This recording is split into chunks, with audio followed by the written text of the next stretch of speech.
Hello, I'm LinkingX2 and welcome to the review of the T1 and BRION series. You know how it goes here, we're all about the drafts, and yeah, starting with T1, they have kept the same roster as last time, which is a positive surprise for them. On the other side, due to injury, BRION's mid laner Lava is not able to play this time, and the substitute jungler Chieftain will be auto-filled into the mid lane position. But getting right into it with game number 1, starting with the bans on T1 side, Nidalee, Seraphine and Olaf, so targeting Umti's champion pool, and the Seraphine being played by Delight. So T1 has in the past often banned Seraphine. They are probably not too confident in their ability to handle her, and as there are no super OP picks that need to be banned, getting these free comfort bans is a nice thing. On the other side, Gnar, Azir and the Samira being taken off the board. The Samira obviously against Gumayusi, who has, as I mentioned in past videos, shown great performance on the pick. The other two, well, for Zeus and FAKER, they're most successful and most played. So they have shown great combination of these two champions. And internationally we see, they were pioneered by T1, and in other regions they are being picked up and have some good and great success depending on lineups. Starting with the first pick here, obviously, as we don't see Taliyah on the red side, Taliyah is being first picked here. She has 2 losses now, so her win rate is not 100%, but she's still top in ban rate and win rate overall. And I often skip over her in the ban phase because she's the usual ban on the red side in every series, in every game. But if in the small cases where she's not banned, you need to first pick her, there is a reason for why she is banned so often. And BRION starting here with a major slip out in the ban phase, you can't really leave that one open. They get the Kai'Sa rel rotation, so showing your bot lane quite early. Often not too smart. Yes, the bot lane, there are not really too many picks that are heavily punishing, but showing it too early and while only having one ban in this lane department, meaning that there are all the options open for the enemy team, it's quite dangerous. Yes, the Kai'Sa is high priority, and the rel Kai'Sa can do well in late game teamfights. This lane on its own not really having too much lane priority, mainly because of the rel. Well, she is not really offering too much in the early game here. T1 is, because of that, able to get the Aphelios Thresh lane, which is their bread and butter combination, especially with Gumayusi in this lineup, has been quite ever so often. And the win rate from Aphelios versus Kai'Sa is 100%. And as Gumayusi is nearly the only one playing Aphelios, this is mostly on his back. And this Thresh coming into the meta more and more, even in all the other regions. His Lantern is just so powerful at the moment with all these super immobile champions in the top and mid lane. And here with Aphelios, obviously he kinda needs the Lantern of the Thresh. And Taliyah, we don't see her all too often, but you also can really appreciate a Lantern here and there. So T1 with a very, very perfect start. Probably the best draft phase that you can have at the moment. Rounding up the first half though with the Udyr on BRION's side. So the Udyr is not getting his enabler in the support position. So one might expect one in the mid lane now coming in the next phase. The Orianna, for example, is not been picked up by either team here, which is the most common enabler we see for Udyr. With the rest of his teammates, he has some nice synergy and nice functionality. Against the Taliyah in the isolation, he's also okay. He's not as good as Hecarim into her, but obviously Hecarim is not really meta at the moment. We see him from time to time in the LEC, but overall he's not that great. The problem though here is versus the Aphelios. While yes, Aphelios is a target you can run into, running into Taliyah, Aphelios and Thresh, even for Udyr, will mostly result in his death, as these champions are so very good against bruisers. So that's a bit questionable here already. entering the next ban phase, Ornn and Malphite are being taken off the board from T1. So the Ornn is a very common ban for T1 as of now. But yeah, it's a bit understandable, especially with these 3 champions here locked in. While Thresh can provide a bit of safety for his carries, he obviously can't really do much against an Ornn ult from across the screen or a Flash Malphite ult, which yeah, is unstoppable. As such, taking these heavy engage options off the board is quite smart, just yeah, helping their team overall, taking a bit of the chance and variance of wombo combo and yeah, late game picks on their carries away. On the other side we see Camille and Renekton lining up nicely with the Gnar. We see that most of the common top laners are taken care of. So yeah, a bit of the unusual picks might rise up, like a Gangplank, like a Jace, who have been seen in situations to punish either of these 3, and the Syndra here being elected at the start of the next phase. And I did not do this research, but the casters did, and they mentioned that Chieftain has played, I think it was 2 games of Syndra in solo queue prior to this. So yeah, this is his only champ which he has some practice on. So yeah, this is probably the reason why they're picking it. Obviously an Orianna would be better with the Udyr, and to be honest, playing Orianna to like some basic level should be no problem for a player like Chieftain.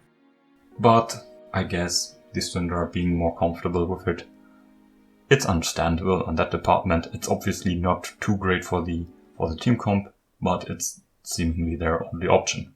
On the other side for T1 in their last picks here, the Jace for Zeus. So yeah, it's a carry that BRION probably didn't want, as they are banning all these carries here. They probably want to ignore the top side. And here the Jace, a very strong blue side top bully. Remember the terrain, I talked about that in a prior video, but will obviously repeat it from time to time. The terrain on the blue side for the top laner is way safer than for the red side. So yeah, a Jace, if he's able to actually control the wave, can actually keep the wave here, making the enemy even more endangered. And obviously his pushing power into enemy side is obviously also very strong. He kinda needs some help from his team, but Talia with her ultimate can actually even be there. Even though she obviously wants to be more on the red side due to the better camps here, her ultimate can be some use here for the Jace. Also with the Thresh, Jace has more help in late game fights, where he can get some peel here. Alongside the Jace we see the set for FAKER here in the mid lane. So yeah, as FAKER said in an interview, this pick is more focused on the team comp, which is kinda obvious. They need some engage and some frontline. Well said, it's not really super good in either of them. He can do both. Actually, he can also peel somewhat with his kit. Into the lane matchup of the Syndra, he's also fine. He will get bullied obviously because of the ranged versus melee matchup. Considering that Chieftain is first timing mid lane in pro play and FAKER has like 600 games, obviously even though this matchup is kinda in Syndra's favor in the early stages, he will be mostly fine. And yeah, it also works well with the Talia as a gank setup. He has some good CC with his E and later on his ultimate, so he can set up for Talia's EW combo quite nicely. Also overall a very solid pick to round up that comp. Lastly, for BRION, we ended up with a Sion. So yeah, a self counter pick into the top lane against the Jace. Obviously the Jace will win this in any case. He can become super tanky and then tank the damage to defend the top lane in a split push scenario. And yeah, he most likely will become tanky, but without any help he will most likely suffer and fall behind early on. His ultimate can be good setup in a lane gank against the Jace, who can really avoid it besides flashing.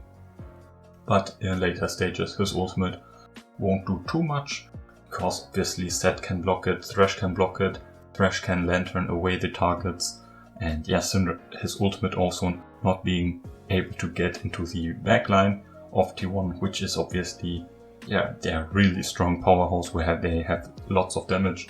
As such, he is like the Udyr and he's just really running into T1. And T1 has abilities to hold these engaged champions up for quite a while with the Set and the Thresh. And yeah, it's overall very, very difficult to run into T1's team, and BRION lacks the hard engage to really do it consistently. Overall, T1 here has a stable comp with power in every lane, right? Top lane goes in their favor, mid lane, well, the early levels not, but later on, if Taliyah is not on vision, Set can obviously threaten flash E's or E's in general with the Q movement speed. The Aphelios Thresh lane is also winning, so yeah, while mid lane might be a bit more even, every solo lane is in their favor. And yeah, obviously yes, Taliyah can't really 1v1 Udyr too much. Her farm speed and her overall map mobility are certainly very powerful. So they have every part to get a massive snowball, right? Because their power is not really going down even in the late game. So yeah, the snowball can be very, very powerful, getting much control on the map. And even if they should fall behind, they have some comeback abilities to pick up BRION members. And as I mentioned, good late game scaling to then fight in the late game stages to wrestle back the game. While the comp is not super easy to play like some comps they drafted in the last series, everyone here has comfort picks, right? Aphelios for Gumayushi. Okay, FAKER can play everything, but he has played quite an amount of set games in the past. Thresh for carrier, and well, I assume Taliyah, as she's super strong, is a pick that LM has practiced in solo queue, for example. And Jace, well, Zeus has not played Jace before, I think. Or maybe one game. Yeah, one game. He had played one game of Jace before, which was not really good. It obviously is a pick that most top laners have played before. So overall they get many comfort picks here. Yeah, which in combination with the great laning phases these champions have, enables them to brush over small blunders in the team play, which in this game didn't really happen. So yeah, they had a good chance to disregard these small mistakes due to the individual leads and overall winning pick man here in general. They were able to get two very powerful picks here for themselves, even the Thresh in some regard, which are like usually banned against them, as I mentioned. So it's not really expected to see something of this level in the pick and ban phase, at least not in general, right? These two picks won't be open against them all too often, but the thing is, T1 has shown really great performance on picks like Gnar, Azir and the Samira, for example, as well as champions like Olaf and Pantheon to an also decent extent. So T1 has built up quite a lot of picks that enemies need to ban against them, which will probably give them some edges in the draft in the future if they show performances of this level here. On the other side, talking shortly about BRION, so yes, they have this issue in the mid lane, which can't be understated, but everyone else in the game here was also falling behind in the top lane, in the bot lane, and in the jungle. So this enabled the massive snowball, which then created all these problems in the following stages. So they are not as great as an individual level than the T1 players. So while both have bad scores, no one is really going to deny the individual power of these T1 players. As we have seen in the games, their individual play is superb. So while Bro was able to beat teams like Down1 Kia in the past, they were able to do so with being underestimated and getting good edges in the draft. Here, especially in this first game, the draft was completely blundered with self-counter picking or really missing the advantages of the red side.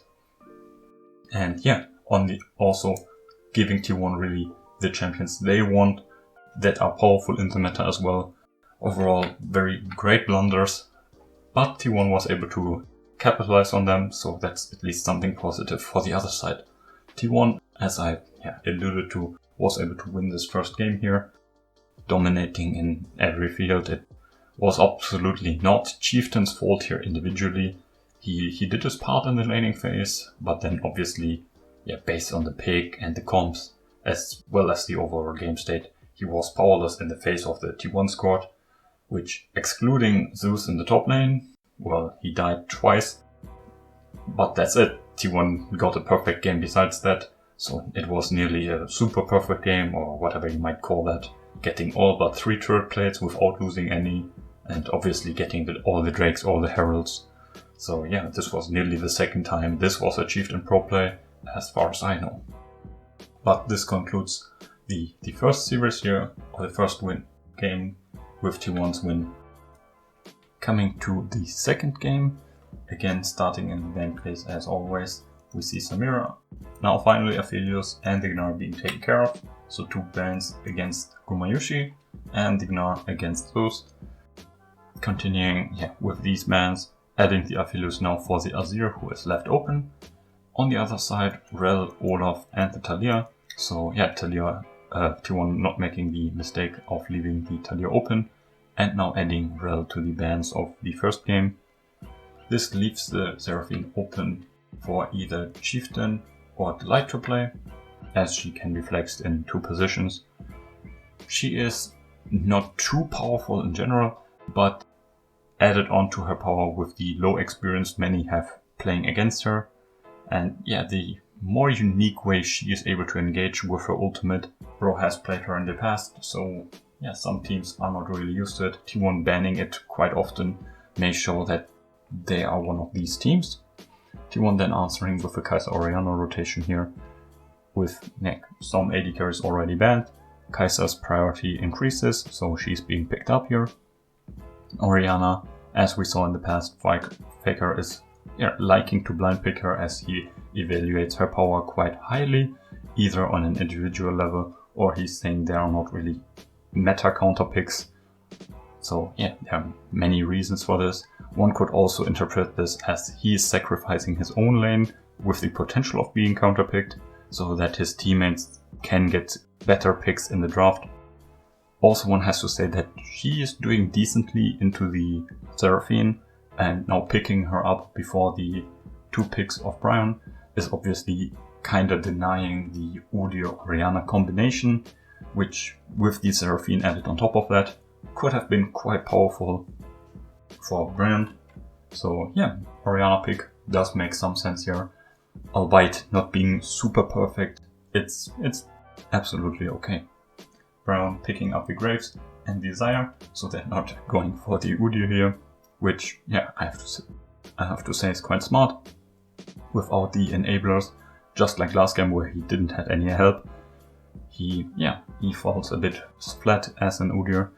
The Grave here, he needs an AP mid, which the Syndra, the only mid-game champion of Chieftain, is, and also the Xayah here against the Kai'Sa.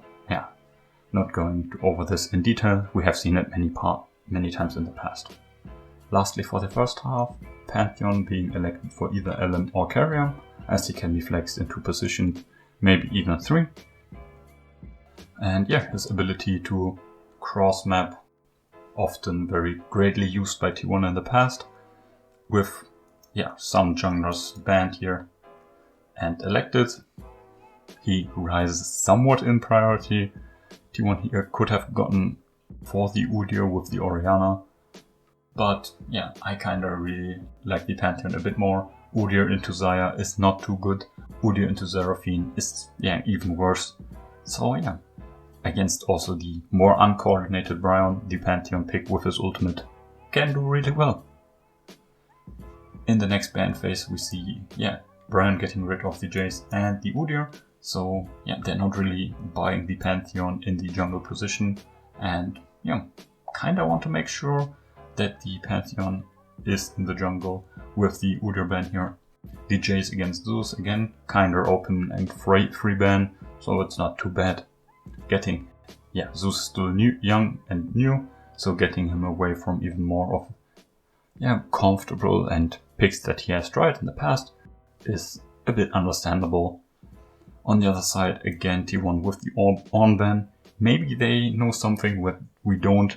I mean, Ornn is obviously very powerful nearly ever, because he was never really banned all too much. He's obviously not winning lanes, but he's capable of neutralizing lanes and all the other advantages that Ornn offers. Maybe it's just this engage potential again against something like the Orianna, who is quite immobile. But to be honest, we might have to look into this a bit more in the future. The Rakan obviously denied from Desire. It also kinda shows that they don't really believe in Seraphine support, but it could also be something like the Udyr, where they want to make sure that there's nothing going on here. They're starting also the next phase of picks with the Renekton blind pick for Zeus. Yeah, it's not good. 10 out of 10 would not recommend blind picking Renekton. He may have some help from Pantheon here, but again, yeah, Renekton is not OP or strong enough to be blinded. I guess they kinda want to last pick support here to keep the flex of Pantheon in the jungle or in the support position open. I mean, Pantheon with Kai'Sa is very capable in the bot lane, so maybe that's the reason why they are blind picking the top lane here. And yeah, Renekton, he's maybe a bit easier to play in some cases, but still, blind picking top lane and blind picking the Renekton especially is not too great.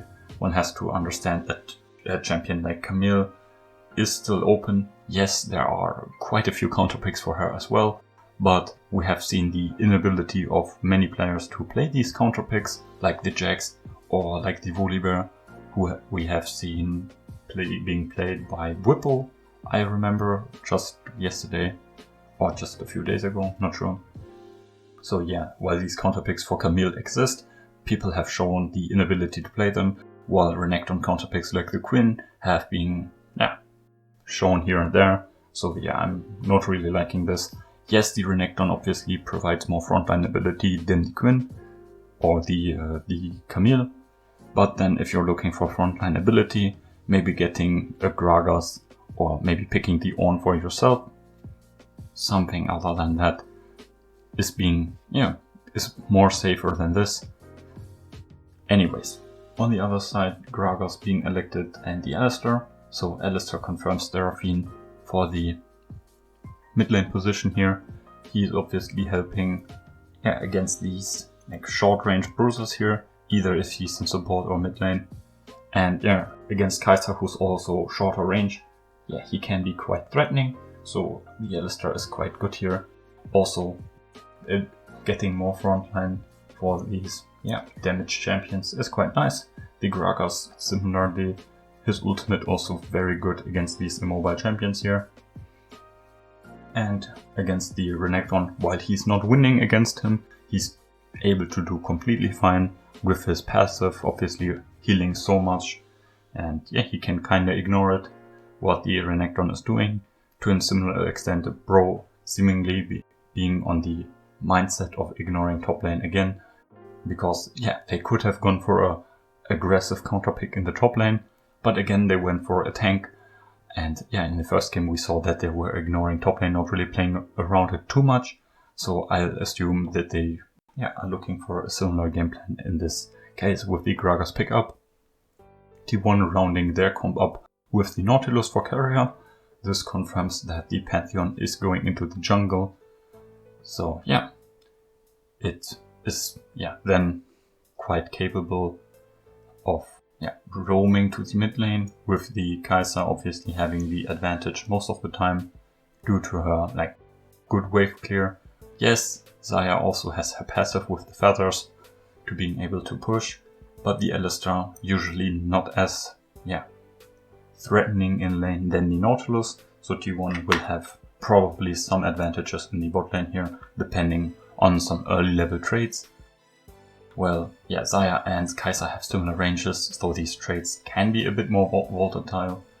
But Nautilus obviously with Pantheon maybe can really get on the immobile Seraphine. And even then later against Graves, he really hates Nautilus with his ultimate, for example. You can kite all you want with your short range, you will always be in range of him. So yeah, well, Nautilus is not that great in the scaling department as a frontliner. With Pantheon, Renekton and Nautilus, if T1 is not falling too far behind, they have decent frontlining for their champions. Obviously, Nautilus also able to proc Kai'Sa's passive on multiple targets, setting up for her ultimate. His ability to be a ball carrier for Orianna is not as great as an Alistar, but it's the best they had. Leona pick here, for example, could have worked as well, but the Nautilus is obviously a bit more sticky for the Graves here. While the Leona can obviously also do similar things with her E in case of Nautilus Q. Her ultimate, whilst being able to stun multiple targets, this is not really something that's seen too often in pro play, so yeah, the ultimate of Nautilus would at least help pick up some champions easier. There are many arguments for like Leona for example here, but Carry also really liking Nautilus and the hook champions in general over Leona, so I can absolutely understand it. It's not that much of a big difference here. The Leona obviously has a big faster way into the enemy team as her E travel time is faster than the Nautilus Q travel time, which would make it a bit easier for Orianna to like use her ultimate with the support engage here. But that's just a small difference here. Overall, looking here at Brion's team comp, they have a better team comp than in the first game. And yeah, one has to say they're doing some like nice switcheroo here, with Umti playing the Seraphine in the mid lane and Chieftain playing the Graves. I have no info if that is like something they practiced, because like I have no idea if Umti's match history shows that he has been practicing Seraphine, so I'm not too sure on this side. But the Seraphine flags here, it was kinda interesting, but I'm not too sure how effective it was, as the Rakan ban shows that T1 might have expected her to be in the mid lane. Regardless, their front to back potential here with these tanks is quite decent. They have more and easier tools and champions to work in particular situations where they would fall behind, because considering again their own individual power and these champions here, the bot lane, obviously, as I mentioned, Alistar and Xayah, they have the chance to threaten Kai'Sa, yes, but it's more likely that this will go into T1's way, Orianna into Seraphine. Orianna has very good wave clear, but Seraphine also does as well. So yeah, while this would usually be again from the lane position in Seraphine's favor, considering the player's FAKER versus first time mid laner Umti, I expect that this is in FAKER's favor, at least after a few bags, where Seraphine's advantage of wave clear is not too great. In the top lane, again, I mentioned that the Gragas is very fine here into the Renekton, and depending on early trades, Renekton might get a greater lead than usual, but he will still have the advantage in lane. So T1 here, again with 3 winning lane, they're not winning as hard as before, but still having the advantage everywhere. The Pantheon in the Graves, obviously Pantheon is very, very powerful, especially early on, so yeah, the jungle advantage will also be on their side. While these advantages, again, are not as great as before, T1 is still a very, very good draft here, while some picks here are a bit more on the arrogant side. Their draft win is not as massive as before, in face of especially what BRION has here now, having the potential to play around something here. T1 again can snowball nicely though, have good early game champions, good laning phases. Their mid game, they have some good power spikes in the mid game. Late game can be a bit more difficult as the frontline of Bro is better than theirs, but they have good pick potential and CC to kinda make up for that. So the tools on both sides are good, and especially talking about these team fights here now, considering Bro, they are a bit more uncoordinated as a team, missing their mid laner and having people in off roles. So they go for more teamfight centric. This is not really a wombo combo team, but obviously this wants to teamfight. So yeah, T1 here adapting with more skirmishing champions that look to like 2v2 and probably use the Pantheon ult to get numbers advantages, or as I showed with the Nautilus roaming around, getting numbers advantages due to the roams from probably the bot lane, but even the Renekton could hard shove and then look for roams with the Pantheon. So in any case here, T1 getting another great draft here, BRION improving upon what they had before. This game also ended in a T1 win. It was not as clean and one-sided as game number 1. Still very one-sided though, but it was not a slaughter of that magnitude. And we had another great performances from FAKER here on Orianna. So T1 finally able to win a game number 2.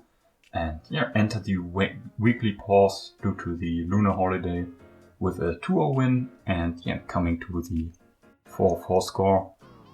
So they end up in 5th place, I believe. And talking overall here about the series, T1 clean games, good drafts, and improved team play. Bro as an opponent, they're expected to beat, and without their main mid laner, it's set to be even more so. But one has to say the mid lane laning phase was not the reason why Bro lost these games. In the team fights, a better mid may have done somewhat better, but they were losing globally, and the team fights were just places where all of T1 was smashing them around with their massive wallet and their combined lead. For Bro, one has to hope that Lava will be ready to play after the break, because they had some promising upsets before against KT and Down1 Kia, you remember correctly. And looking at the more positive stuff on the other side, T1 has now played another 2 games with this roster, and the synergy and team play, especially in the first game, were really superb. The macro again with the veteranship of FAKER is just way better than the earlier iterations, but that's just the experience of like 600 games. FAKER now also getting his 400th win. Very great here, being like hundreds up above with the 2nd place, I remember. So 100 games, this is more than a season. So other than that, now in the game here, having 3 winning lanes as their goal for these drafts, right? They were more focusing on the lanes, I feel like. So this setup can create some trouble in some cases, right? Where the lanes are not really working too well together. But getting these winning lanes here for these circumstances with these younger players who are a bit more fresher together creates obviously comfort through the pick and the winning position they find themselves in. And with this comfort and confidence, the team play will be much easier, because as I said before, even if there are some small issues, if everyone is really strong and fat, these issues can be brushed over by a big wallet and XP and overall leads. But that's it now till the end here. Thanks for watching. This will conclude the review of the series between BRION and T1. I hope you enjoyed it. Anyway, what do you think about the upcoming 2nd round of the LCK? After this series, T1 is 5th. Will they continue winning and be able to get their stuff together and climb to higher places? As of now, I mean, 5th place is not too good. They are in the western half of the bracket and in playoffs now, but obviously 5th is not really the goal of this team. And I feel like, considering even the other 5 players they have in the team, they can absolutely do better. But we have to see. That's it for now though. Please stay safe, have a great day, till next time, and bye.